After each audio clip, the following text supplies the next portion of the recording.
Hi guys, how are you? I hope all of you are doing well. Guys, ये जो must series है इसका part 4 है। आज हम पढ़ेंगे मस्ट हैव बीन के बारे में। ये मस्ट हैव बीन क्या होता है और कहाँ यूज होता है, चलिए आइए देखते हैं। पहले ये बता दूं कि ये जो मस्ट हैव बीन है ये पास्ट की अजम्पशन के लिए आएगा, यानी कि पास्ट में कुछ ऐसा हुआ होगा इसका अंदाजा। अब बीन किस तरह लगेगा वो हम देख लेते हैं। सबसे पहले जो मस्ट हैव बीन है ये मस्ट हैव का पैसिव है। कैसे? मान लीजिए एक सेंटेंस है एक्टिव में, ही must have broken this chair. एक कुर्सी है, वो आपको टूटी हुई नजर आ रही है। अब आप अंदाजा लगा रहे हैं कि किसने तोड़ी होगी। प्रेजेंट टाइम है, आप प्रेजेंट में खड़े हैं और सोच रहे हैं अच्छा ये कुर्सी उसने तोड़ी होगी, साजिद ने तोड़ी होगी। जब आप अंदाजा लगाते हैं तो वो एक्टिव है कि आप सोच रहे हैं कि इसने तोड़ी होगी। ही must have broken this chair. अब इसे एक्टिव का पैसिव करना हो तो हम कहेंगे this chair must have been broken by him. चीज वही है, वो एक्टिव में था, ये पैसिव में है, तो वहां पर आपको इसी मस्ट हैव के साथ बीन लगा देना है। रूल कहता है कि सबसे पहले ऑब्जेक्ट उठाइए, यानी अगर आपका ये सेंटेंस है ही must have broken this chair, तो ही आपका सब्जेक्ट हो गया। इसके बाद ये जो दिस चेयर है ये आपका ऑब्जेक्ट हो गया, और ब्रोकन वर्ब है, यानी कि ये वर्ब की थर्ड फॉर्म है। तो जब हम पैसिव में चेंज करेंगे तो सबसे पहले ऑब्जेक्ट उठाएंगे, तो ऑब्जेक्ट है दिस चेयर। इसके बाद लगाएंगे मस्ट हैव बीन, इसके बाद वर्ब की थर्ड फॉर्म। इसके बाद जिससे वो काम हुआ है अगर वो दिखाना चाहते हैं तो बाय लगाकर वो दिखा लें। तो सेंटेंस क्या बनेगा? This chair must have been broken by him. चलिए सेंटेंसेस देखते हैं। यहाँ पर है उसे पक्का पीटा गया होगा। अब मैं अंदाजा लगा रहा हूँ कि उसे पक्का पीटा गया होगा। किसने पीटा होगा पता नहीं। मेरे सामने जो बंदा है वो एकदम ब्लैक एंड ब्लू है, तो मैं इसकी कंडीशन को देखकर अज्यूम कर रहा हूँ कि ओहो इसने पक्का मार खाई होगी, पीटा गया होगा, किसी ने तो पीटा होगा, तो ये पैसिव है। अगर मैं कहता कि साजिद ने पीटा होगा तो पीटने वाले का नाम यानी कि साजिद, तो ये एक्टिव होता। लेकिन यहाँ पर हम उर्दू ही पैसिव में सोच रहे हैं कि उसे पीटा गया होगा, किसने पीटा होगा पता नहीं, मतलब पैसिव है।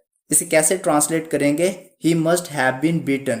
ये जो ही है ये ऑब्जेक्ट का काम कर रहा है। इसके बाद मस्ट हैव बीन और फिर बीटन यानी कि वर्ब की थर्ड फॉर्म। अगर यहाँ पर हमें पता होता कि किसने पीटा है तो हम लगा देते by him, by father, by mother. जब हम पैसिव बोलते हैं तो हमारे पास दो मेथड्स होते हैं, या तो हम बाय लगाएं या छुपाएं। ज्यादातर लोग छुपा के ही बात करते हैं, पैसिव का तभी मजा आता है। एक और सेंटेंस देखते हैं। इन्हें पक्का इनवाइट किया गया होगा, यानी कि मैं कुछ लोगों को देख रहा हूँ कि यार ये तो कभी आए नहीं, बिन बुलाए तो आते नहीं है, इन्हें पक्का इनविटेशन दिया गया होगा तभी आए हैं। तो इस अंदाजे को, अजम्पशन को मैं पैसिव में कैसे बोलूंगा? They must have been invited. यहाँ आना तो देम था लेकिन हम दे लगा रहे हैं, ये ऑब्जेक्ट का काम कर रहा है। बुलाने वाला कौन है ये हमें नहीं पता, तो सब्जेक्ट वो है, तो ये पैसिव है। अगर एक्टिव में होता तो होना था जुनेद ने इन्हें इनवाइट किया होगा, तो इनवाइट करने वाला कौन है? जुनेद। तो हम कैसे बोलते? Junaid must have invited them. और जब मैं इसी को पैसिव में कर दूंगा तो क्या बन जाएगा? They must have been invited by Junaid. एक और एग्जांपल देखते हैं। इस घर को पक्का पेंट किया गया होगा। आप किसी घर में जाते हैं और देखते हैं कि यार इसकी जो दीवारें हैं वो ज्यादा ही नई नजर आ रही हैं, बड़ी चमक रही हैं, तो आप सोचते हैं कि पक्का इसे पेंट किया गया होगा। This house must have been painted. अब हम देखते हैं मस्ट हैव बीन का दूसरा यूज। ये भी पास्ट के अजम्पशन के लिए ही है, हम पास्ट के बारे में ही अंदाजा लगाएंगे, लेकिन ये कैसे होगा पहले उर्दू में देखते हैं। कल रात वो पक्का कमरे में रहा होगा। अब हम अंदाजा लगा रहे हैं पास्ट में, पास्ट टाइम में कोई बंदा कहाँ पर रहा होगा। जैसे कि मैं कहूँ कि यार कल रात वो पक्का घर में ही होगा, हम गए वो हमें मिला नहीं, पर वो घर में ही कहीं ना कहीं होगा। घर में होगा इट मीन कि वो घर में ही था, ऐसा मेरा मानना है, ऐसा मैं अज्यूम कर रहा हूँ, अंदाजा लगा रहा हूँ कि वो घर में होगा, वो पक्का बाथरूम में होगा। इट मीन कि वो मेरी अजम्पशन है, मेरा ये मानना है, मैं अंदाजा लगा रहा हूँ कि वो बाथरूम में ही था।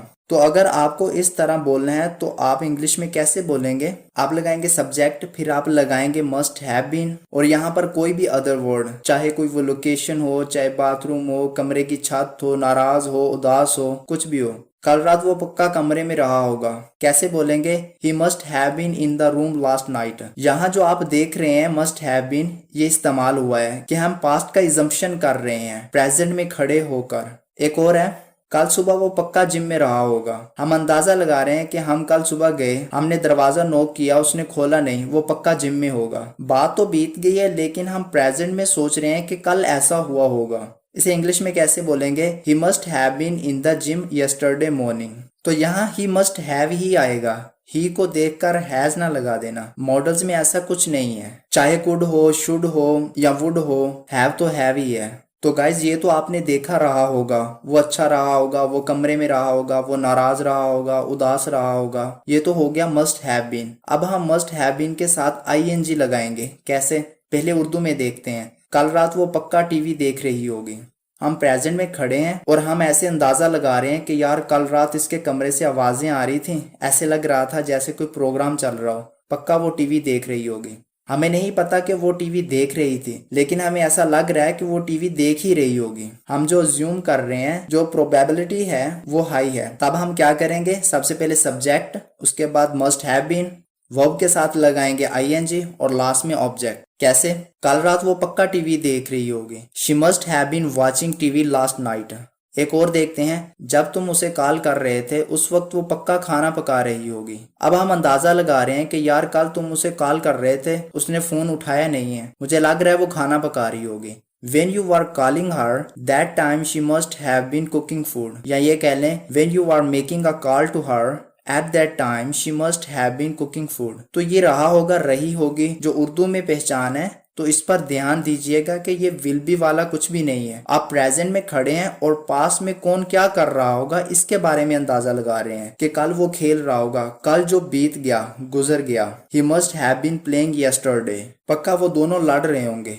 They must have been quarreling। तो गाइज यही है must have been। तो अब तक मैंने must, must be, must have और must have been सारा ही करवा दिया है। तो ये 4 पार्ट बन चुके हैं। must फैमिली हो गई है हमारी खत्म। हम नेक्स्ट वीडियो में वुड को डिस्कस करेंगे। अगर ये वीडियो आपके लिए हेल्पफुल साबित हुई है तो वीडियो को लाइक कर दें और इसी तरह की नॉलेजेबल वीडियोस के लिए चैनल को सब्सक्राइब कर दें और साथ में बेल आइकन को भी प्रेस कर दें। मिलते हैं नेक्स्ट वीडियो में, तब तक अपना ख्याल रखिएगा। अल्लाह हाफिज।